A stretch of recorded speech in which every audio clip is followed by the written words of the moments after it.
ॐ वाङ् मे मनसि प्रतिष्ठिता मनो मे वाचि प्रतिष्ठितम् आविराविर्मयेधि वेदस्सम आणीस्थ श्रुतं मे मा प्रहासि अनेनाधीते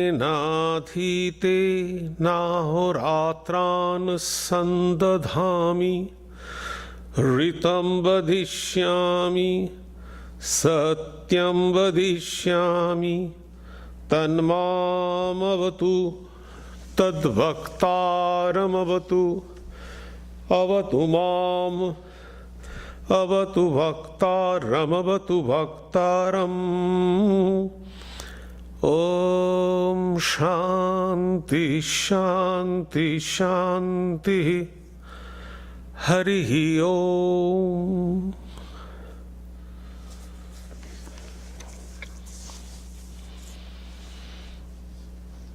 Om.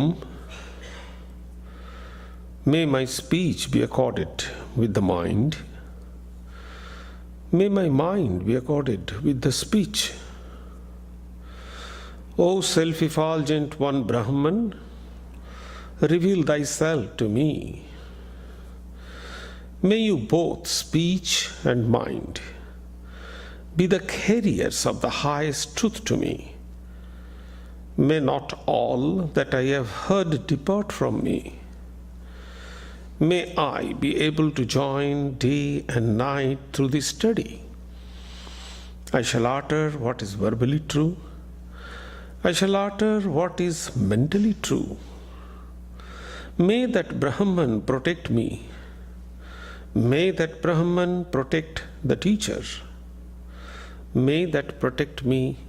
May that protect the teacher. Om, peace, peace. Peace be unto you all.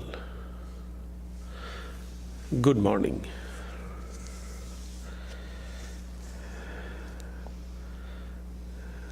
This morning, I am going to speak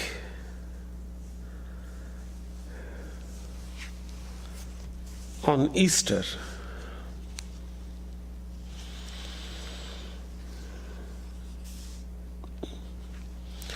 We know that Jesus Christ was crucified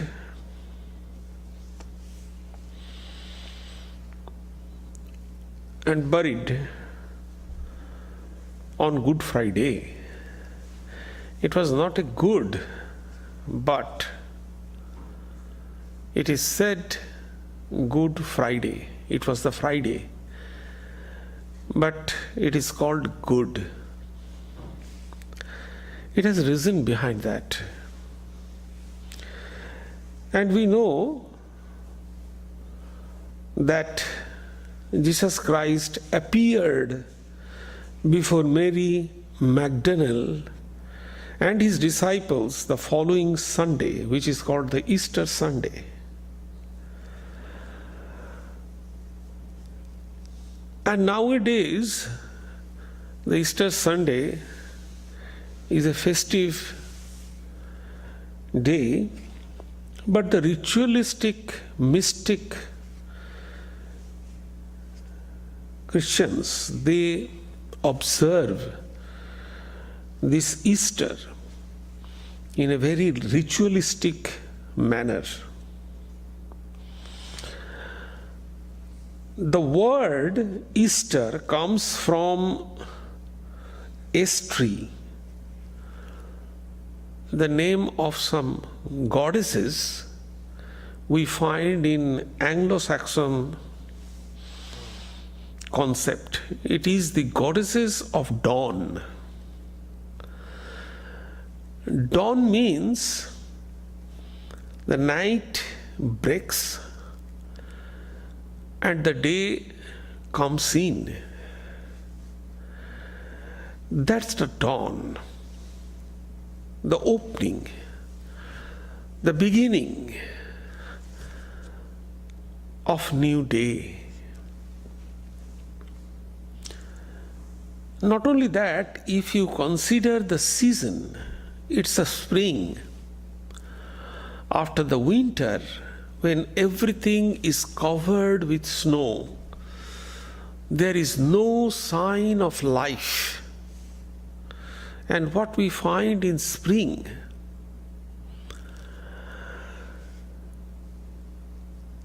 the evolution, the sign of life everywhere, in trees, in nature, in human mind, everywhere we find. And as it were, the nature is rising. Nature is rising from the deep slumber after the winter. So as a season and as a concept, it is a coming of new life. It is the beginning of something good. That is the concept actually. And afterwards, it was connected with the concept of resurrection of Jesus Christ, which is also the concept of coming out of death. On Friday he was buried, and on Friday he was crucified. But on Sunday he actually came into life.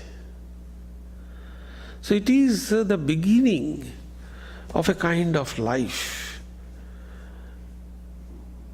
In the Bible, in the Old Testament, we cannot find the word resurrection. It is in the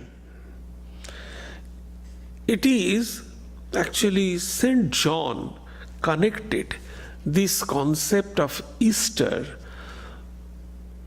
with the resurrection of Jesus Christ.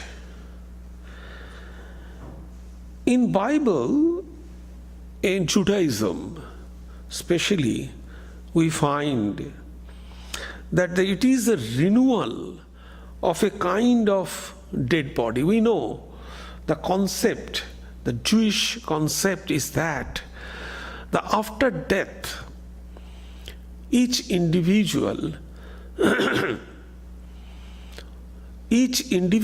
waits for the doomsday. Doomsday is the day when the dead person gets their life and God judges. The good people, eternally they are sent to heaven, and the evil people, eternally they are sent to hell. So, the concept of resurrection, we find the concept of resurrection in Old Testament. The particular word resurrection is not there in the Old Testament, but this concept, the concept of doomsday and the concept of eternal hell and eternal heaven is there when the dead person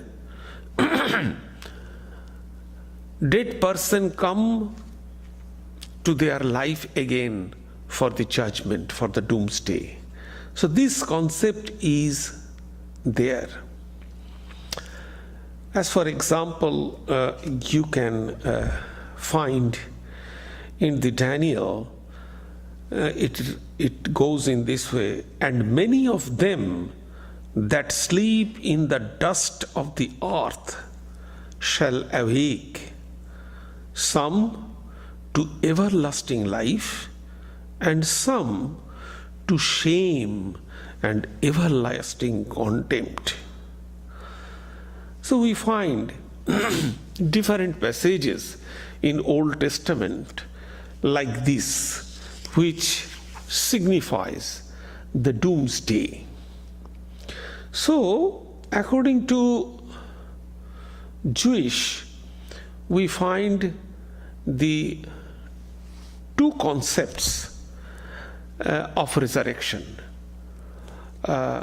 One was the revival of these deads in doomsday.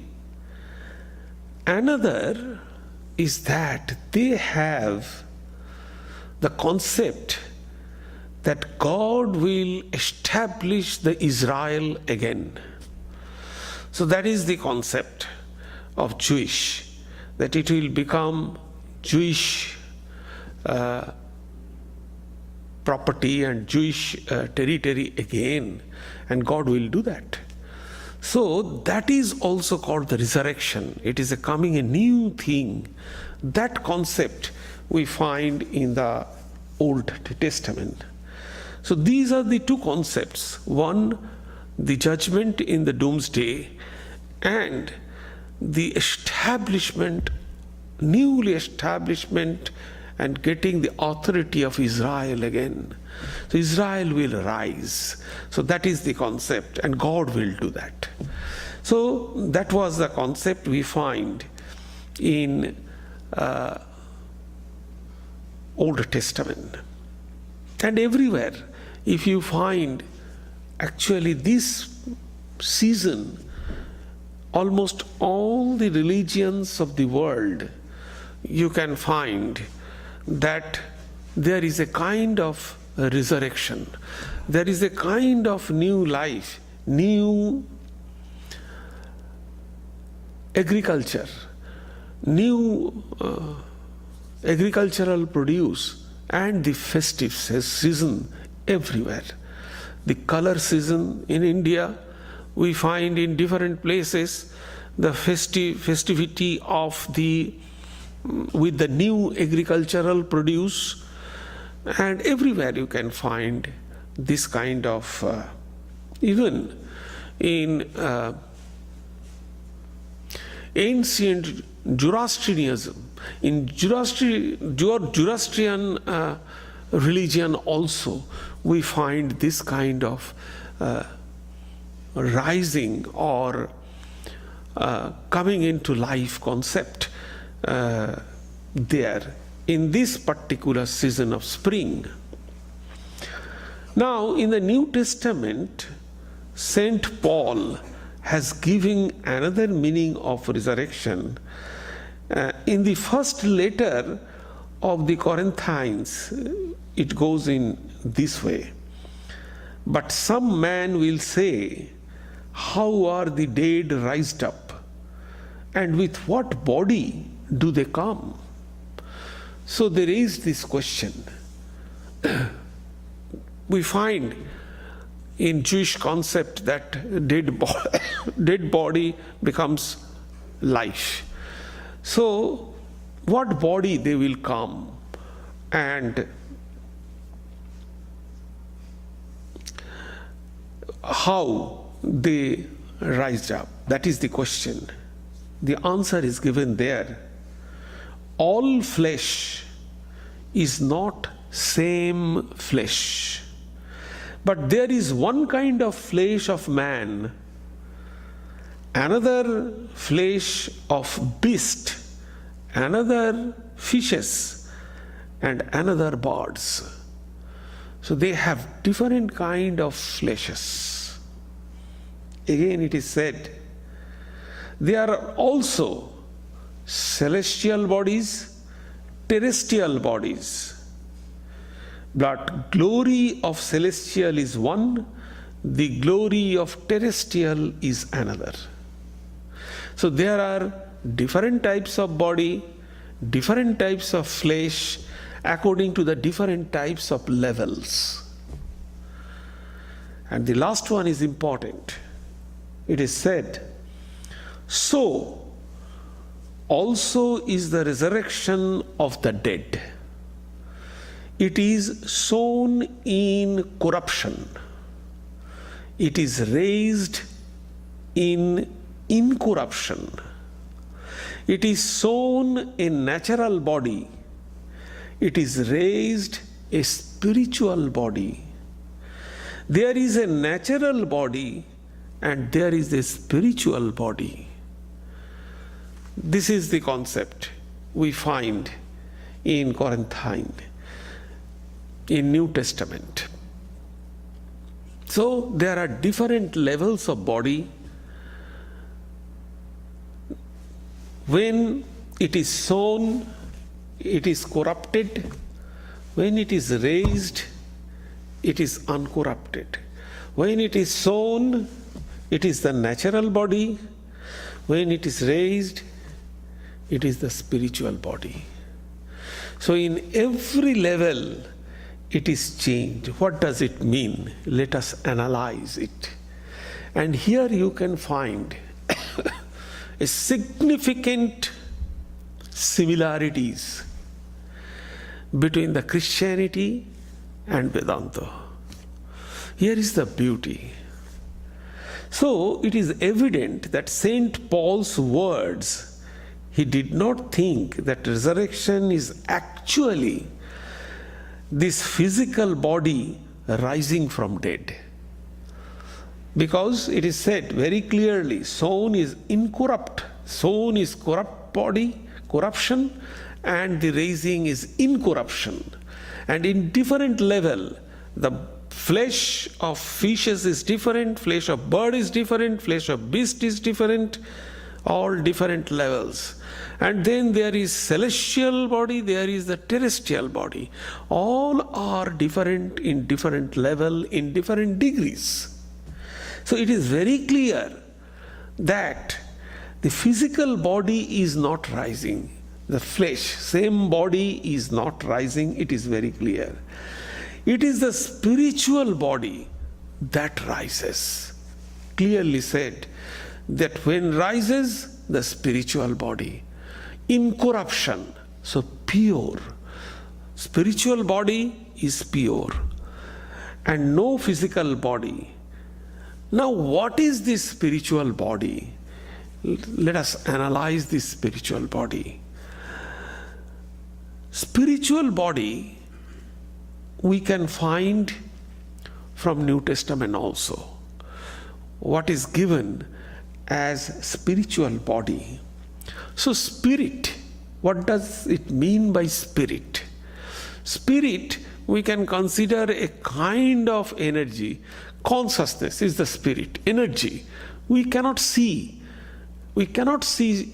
any energy, but we can find the activities of energy. We can see the energy works. When winds, we cannot see the wind. Wind is the energy. We cannot see the wind, but we can see a piece of paper is flying. So that is the action of energy. We can find it. So the sunlight, we cannot see light. When it falls on something, we find the sunlight is falling. So when it is in the space, we cannot see the light. So that is the energy. So spirituality, spirit, is a kind of energy, is a kind of consciousness, is a kind of energy. We cannot find it, but when it expresses through our body, we can see the activity of that spirit. So consciousness, the presence of consciousness, we cannot see or understand or feel our consciousness, but we can understand and feel the presence of consciousness and the absence of consciousness. When consciousness is present in the body, we say the person is living. When the consciousness is not there, we say the person is dead.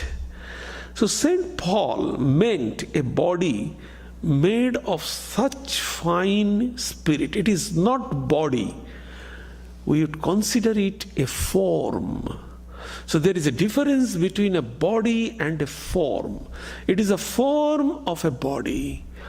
That is what actually St. Paul meant here.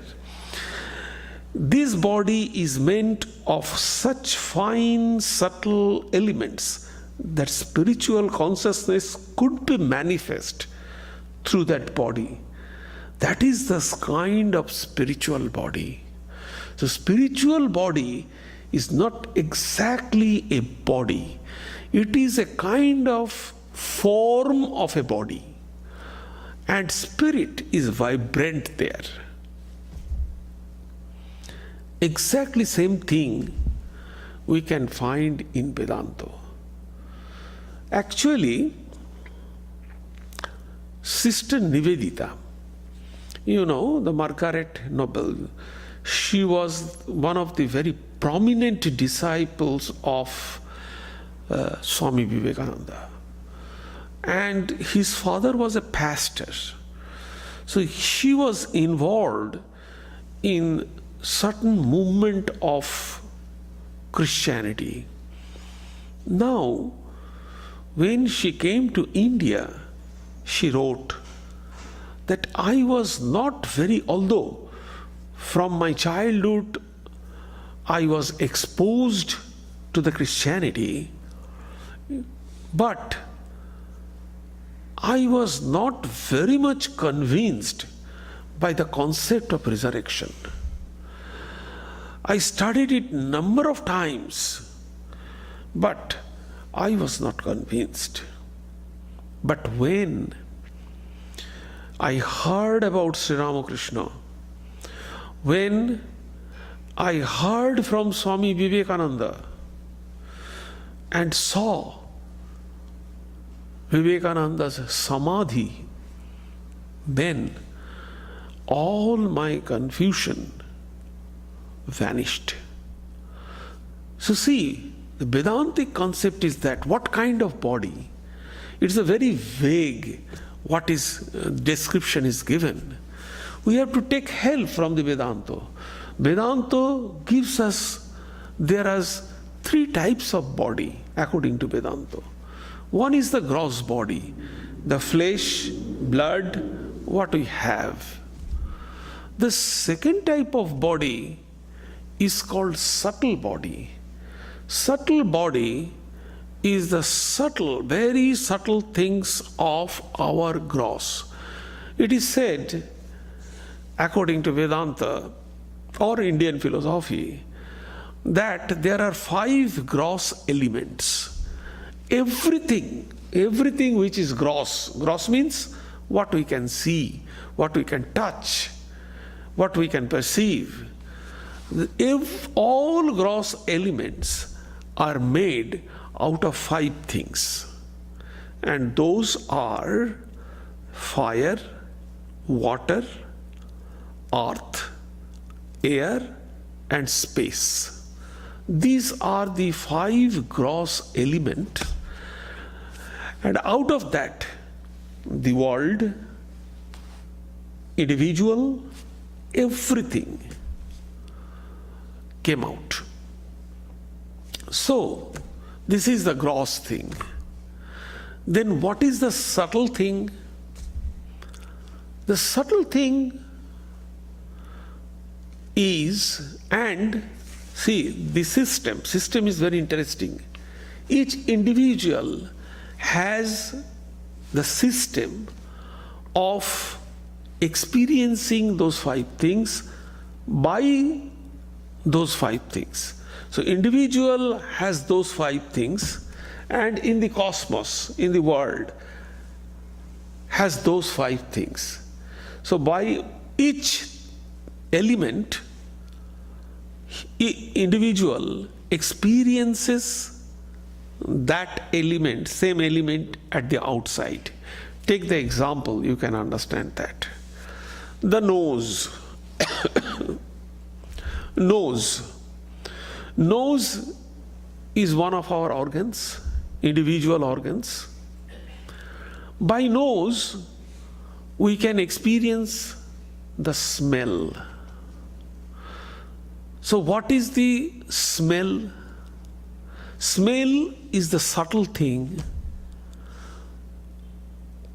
of one of the gross 5 elements. Smell comes from the earth. So earth is the gross element. From there smell comes, subtle. And that smell, individual are connected. Individual experiences that smell by nose.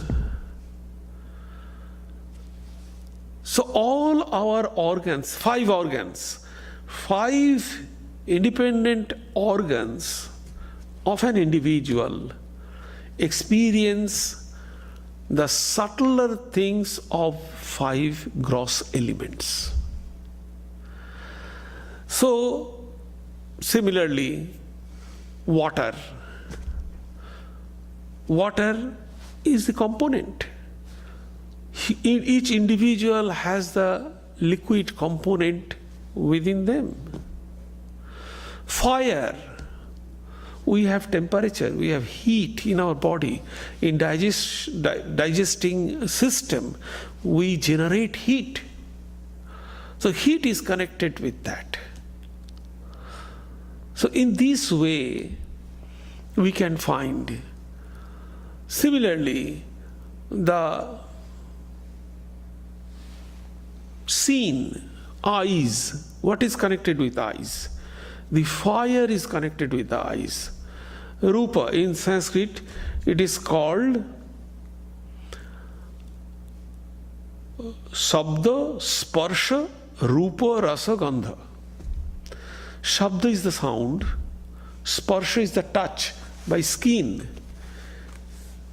Sparsha is the touch, Rupa is the form, fire, Rasa is the liquid portion, Gandha is the smell. So these 5 elements, these are the subtle part, gross, earth, fire, etc., etc. Then the subtler part, Rupa, Rasa, Gandha. Then those have the organs in each individual that can experience that. So these are the system. So now if we consider the subtle body means not the gross body. Gross body is made out of those 5 elements, gross elements. Subtle body means subtler things. So only those things it is made. So Vedanta, according to Vedanta, there is the subtler body. And beyond this subtler body is the causal body. That is not the body at all. That is only the existence. I can give you another example. What is the subtle body? Now, in our dream, we can find that we are running, talking, crying, laughing, eating, everything we are doing. And that is our own body. Can you say that body is the gross body? No, that is not gross body. So what kind of body is that? And that body can have all the experiences of the world. They can taste, they can smell, they can do everything. So, what kind of body is that? That is called the subtle body. So that body is a subtle body. And what happened? We find in the Bible that on the day of death, suddenly Jesus appeared before his disciples. And the door was closed. So what happened? This body can enter through the wall in dream. We can go anywhere else. This body can go anywhere else. This body can penetrate the wall. So everywhere we can go.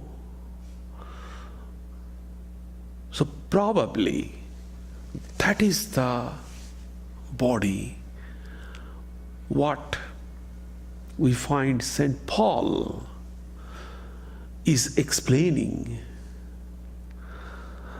When a great spiritual personality leaves the physical body, he lives in consciousness on Supreme Self. And it is very clearly said,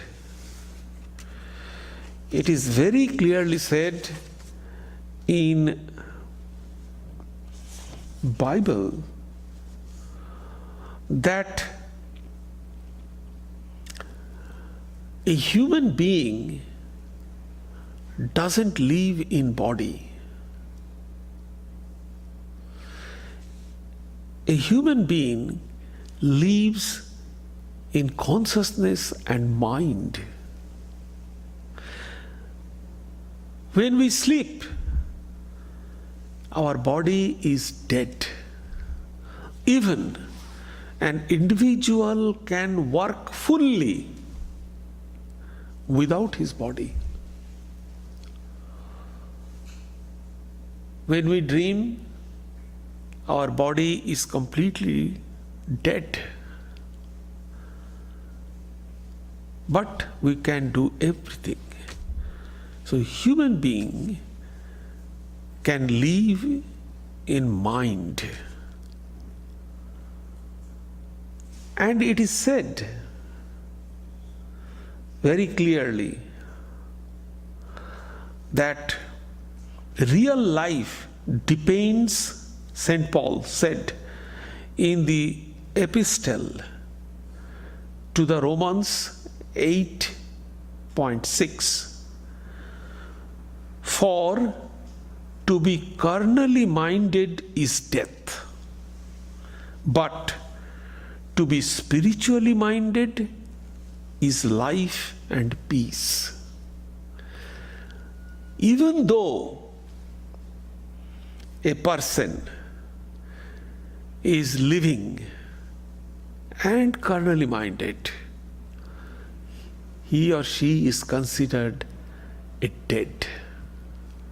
But those who are spiritually minded, that is called life and peace. It is not just the body that makes one living or dead.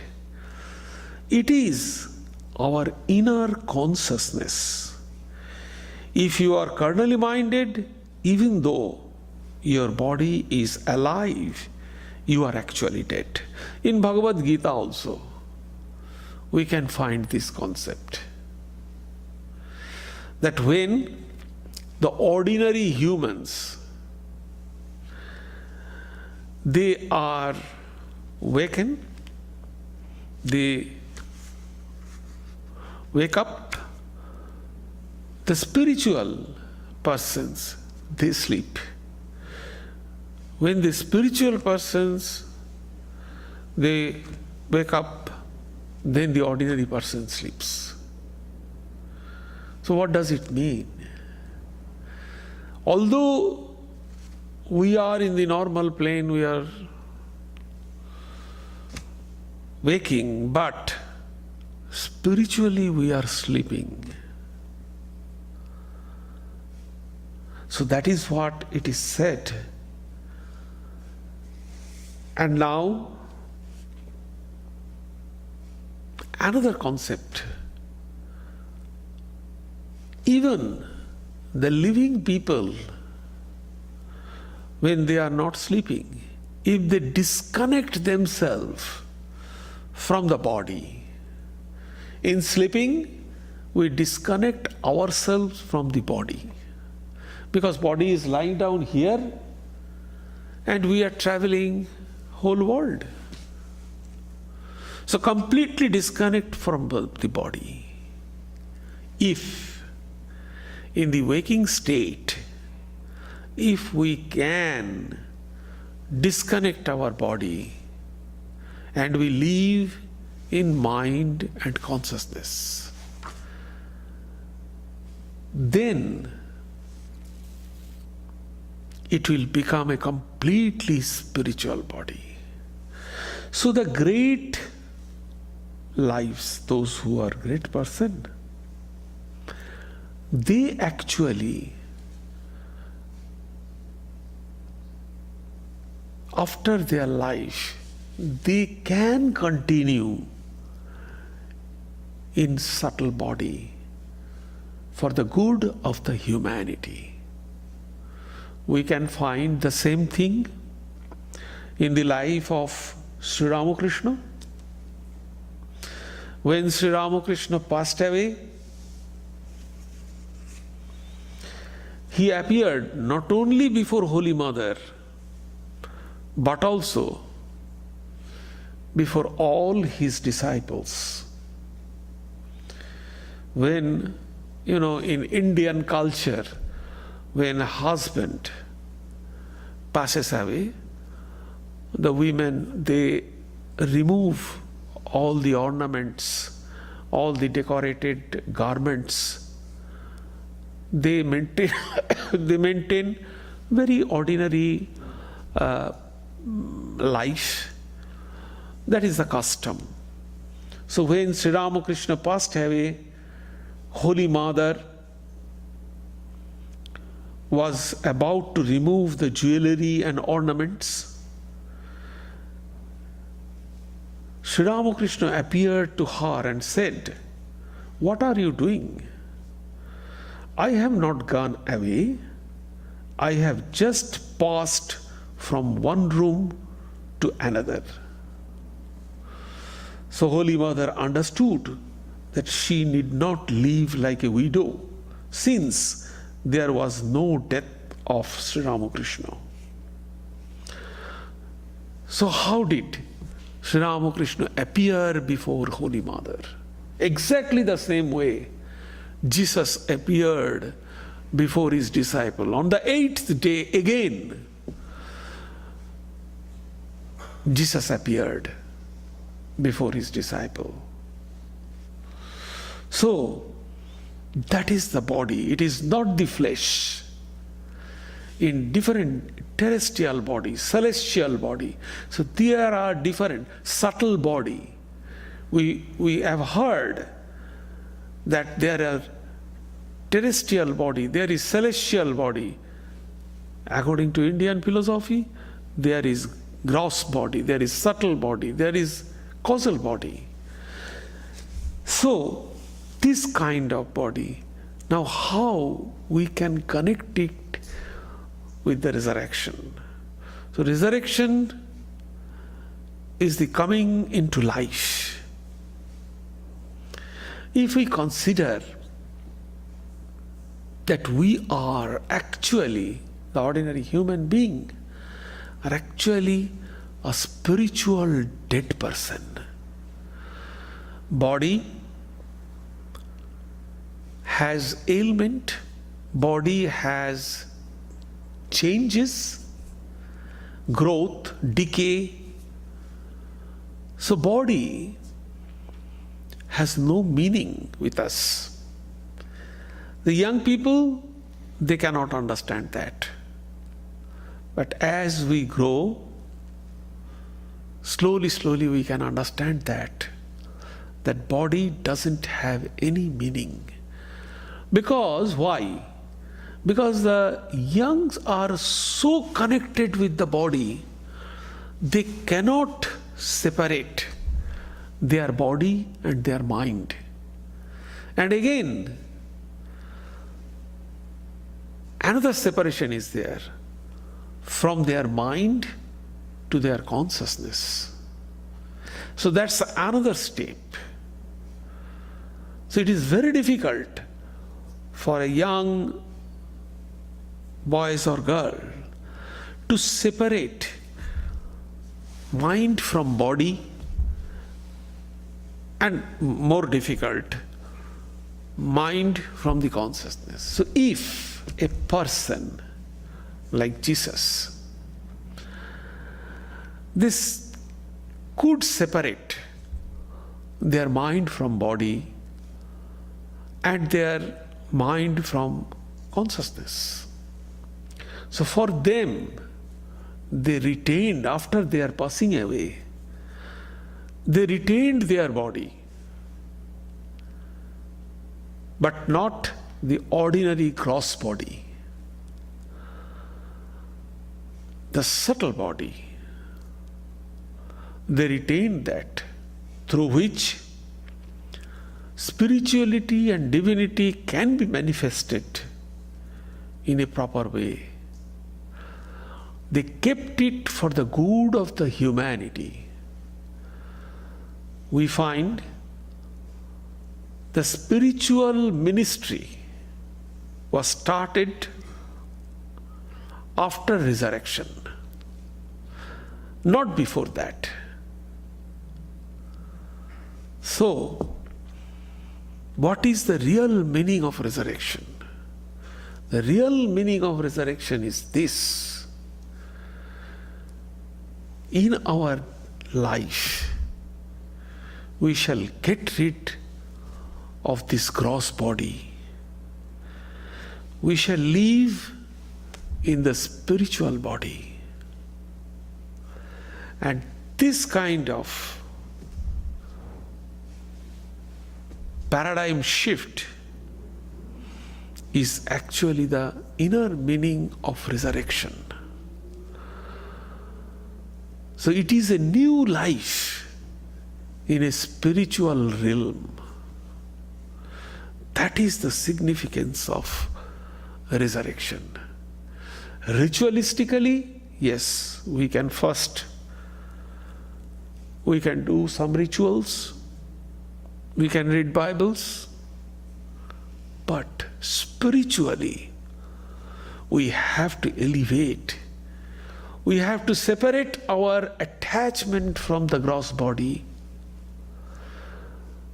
We have to disconnect our attachment with the mind, and we have to live in consciousness. So this rise from gross body to consciousness, spiritual body, that is the significance of resurrection.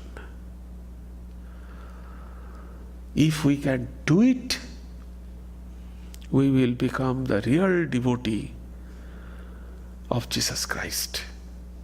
That elevation, that is resurrection. Thank you.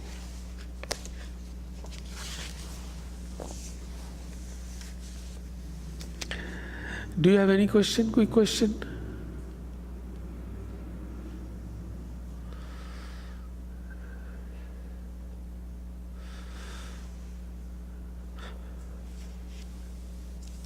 Any question? Okay. Sarve bhavantu sukhinah, sarve santu niramaya, sarve bhadrani pashyantu, ma kaschit dukkham apnuat, sarvastarotu durgani, sarvo bhadrani pashyatu, sarvo sadbuddhimapnotu, sarva sarvatranandatu, durjana sajjano bhuyat, sajjana shantimapnuat, shantamucchete bandhebhyo, muktaschanyan vimochayet. May all be happy. May all enjoy good health. May all see happy events. May all be freed from miseries. May all be freed from dangers. May all realize what is good. May all be actuated by noble thoughts. May all rejoice everywhere. May the wicked become virtuous. May the virtuous attain tranquility. May the tranquil be free from bondages. May the freed make others free. May the Supreme Spirit, the presiding deity of all sacred activities, be satisfied, for he being pleased the whole universe feels satisfied. Om, peace, peace. Peace be unto you all.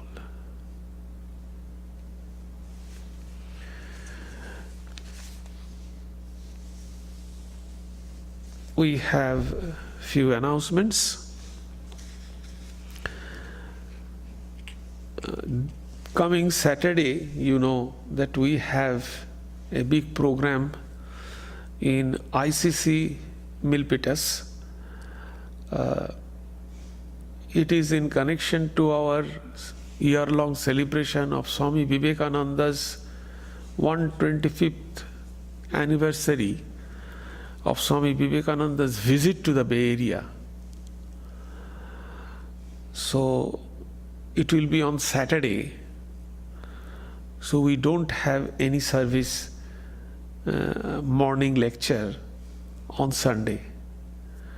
So I request you all, please join. It will be the philosophical interaction between Professor Jeffrey Long and Swami Tyagananda.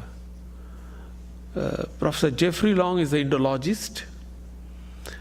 He is the Southeast Asian professor in Pennsylvania University, and Swami Tyagananda is the Vedanta Society Boston head, and he is the teacher and chaplain of Harvard and MIT. So there will be the philosophical interaction. The title will be Ancient Wisdom in Digital Age. Swami Vivekananda, Ancient Wisdom in Digital Age. This is the theme. So I request you all that please join, and there will be the question answer followed by question answer. So I request you all, please join with your family, friends and acquaintances.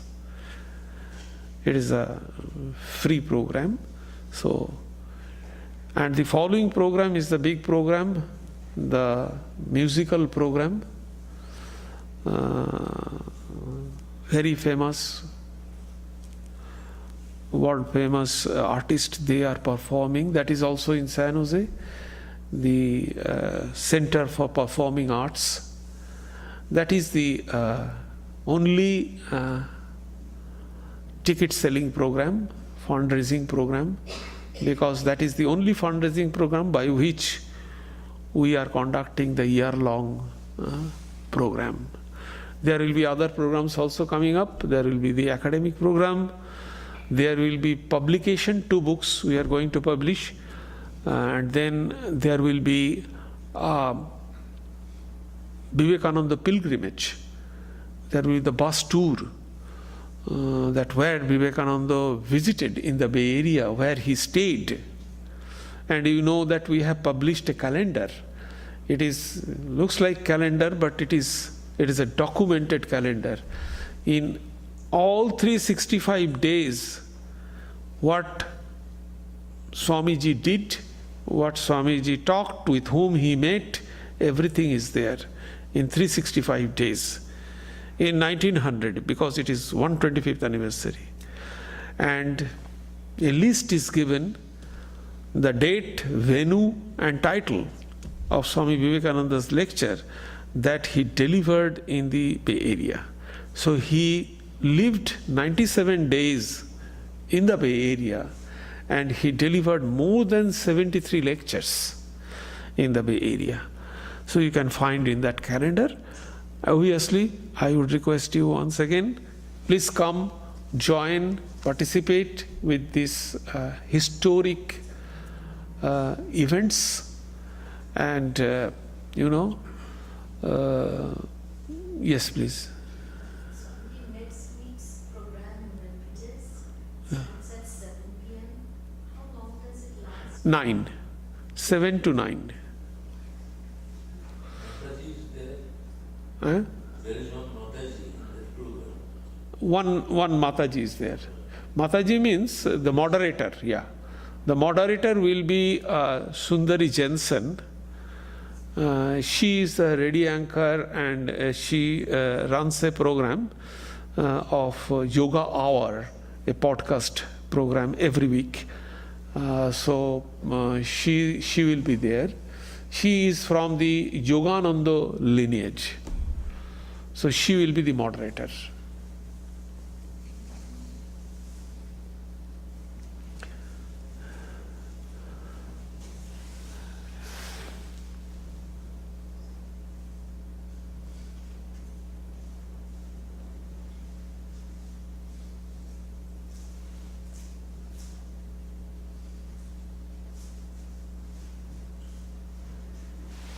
So as usual, tea and coffee will be served from the Saradananda hall, which will be followed by Prasad luncheon. You all requested to join. Thank you.